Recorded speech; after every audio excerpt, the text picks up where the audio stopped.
ওই সাহাবী কি রাসূল সাল্লাল্লাহু আলাইহি সাল্লামের চেয়ে স্মার্ট ছিলেন, হ্যান্ডসাম ছিলেন?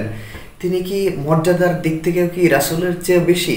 না, রাসূল সাল্লাল্লাহু আলাইহি সাল্লাম ছিলেন একজন নবী এবং রাসূল তথা পৃথিবীর সর্বশ্রেষ্ঠ মানব এবং দু জাহানের বাদশাহ। অথচ আব্দুল্লাহ ইবনে মাখতুম রাসূল সাল্লাল্লাহু আলাইহি সাল্লামের একজন সাহাবী ছিলেন মাত্র। আসসালামু আলাইকুম ওয়া রাহমাতুল্লাহ। প্রিয় দর্শক, কাম টু কোরআন ইউটিউব চ্যানেলের পক্ষ থেকে আপনাদেরকে জানাচ্ছি আন্তরিক অভিনন্দন এবং মোবারকবাদ। চ্যানেলটিতে যারা নতুন আছেন সাবস্ক্রাইব করে সাপোর্ট করবেন বা পাশে থাকবেন, এবং যারা সাবস্ক্রাইব করেছেন ইতিমধ্যে সকলকে আবারও স্বাগত জানাচ্ছি আমার এই ইসলামিক চ্যানেলে। দর্শক, আজকে ছোট্ট একটি ভিডিওতে ছোট্ট একটি হাদিস নিয়ে আলোচনা করব ইনশাআল্লাহ। হাদিসটি ছোট কিন্তু এর শিক্ষণীয় দিক রয়েছে খুবই তাৎপর্যপূর্ণ এবং খুবই বিশাল।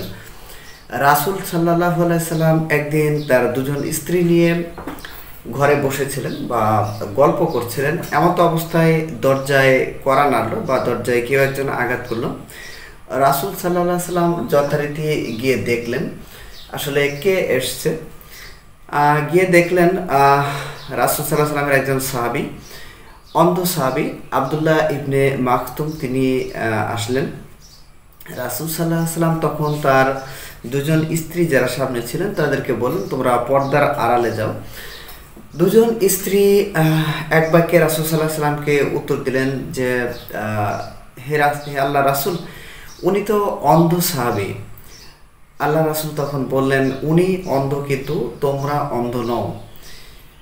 মানে ইসলামের যে বিশেষত্ব বা ইসলামের যত বৈশিষ্ট্য রয়েছে, যত ক্যারেক্টার রয়েছে, মানে এগুলো এক একটা হাদিস, পবিত্র কোরআনের এক একটা আয়াত, এগুলো বিশ্লেষণ করলে বা এগুলো শুনলে এবং এর অর্থ যথার্থভাবে যদি আমরা বোঝার চেষ্টা করি তাহলে বোঝা যায় আসলে ধর্ম হিসেবে বা জীবন বিধান হিসাবে ইসলাম তথা পবিত্র কোরআনের মুজিজা বা মর্যাদা কত মানে উচ্চ মানের এবং কতটা মানে তাৎপর্যপূর্ণ। রাসূল সাল্লাল্লাহু আলাইহি সাল্লাম বললেন যে সেই সাহাবী অন্ধ কিন্তু তোমরা তো অন্ধ নও। এখানে মানে উল্লেখ করাই যেতে পারে যে আব্দুল্লাহ ইবনে মাখতুম তিনি একজন রাসূল সাল্লাল্লাহু আলাইহি সাল্লামের একজন সাহাবী মাত্র এবং তিনি অন্ধ। অথচ রাসূল সাল্লাল্লাহু আলাইহি সাল্লাম তার স্ত্রীগণকে পর্দার আড়ালে যেতে বললেন, কারণ তারা তাকে দেখবেন, কারণ তারা তো অন্ধ নয়। এখানে হয়তো অনেকের কাছে মনে হতে পারে যে রাসূল সাল্লাল্লাহু আলাইহি সাল্লামের স্ত্রীরা কি তাহলে ওনার উপর মানে ক্রাশ খেতে পারতো বা ক্রাশ খাবে এমন, বা তিনি কি অন্যরকম সৌন্দর্যমণ্ডিত ছিলেন?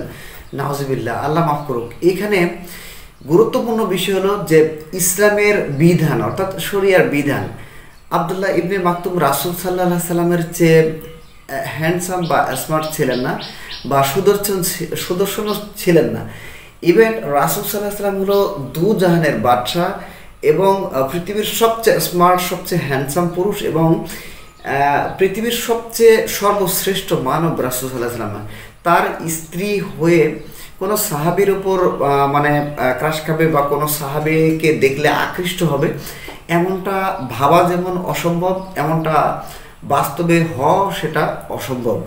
তো সেই ক্ষেত্রে তাহলে রাসূল সাল্লাল্লাহু আলাইহি সাল্লাম শুধুমাত্র মহানবুল আলামিন এর দেওয়া বিধানকে বাস্তবায়ন করতেই, শরিয়ার বিধানকে বাস্তবায়ন করতেই, ইসলামের সৌন্দর্যকে প্রতিষ্ঠা করতেই কিন্তু এই তার স্ত্রীদেরকে কিন্তু তিনি এই আদেশ করেন যে তিনি আব্দুল্লাহ ইবনে মাখতুম অন্ধ হলেও কিন্তু তোমরা অন্ধ নও, সে তোমাদেরকে দেখতে পাবে না কিন্তু তোমরা তো তাকে দেখবে। আর এটাই হচ্ছে ইসলামের চরম এবং চূড়ান্ত বিধান যে বেগারা নারী পুরুষ একজন আরেকজনকে দেখতে পারবে না বা দেখা সমীচীন নয়। এটা ইসলামের বিধান নয়, এটি অনেক বড় পাপ কাজ এবং এটি ইসলামের সম্পূর্ণ নিষিদ্ধ কাজ।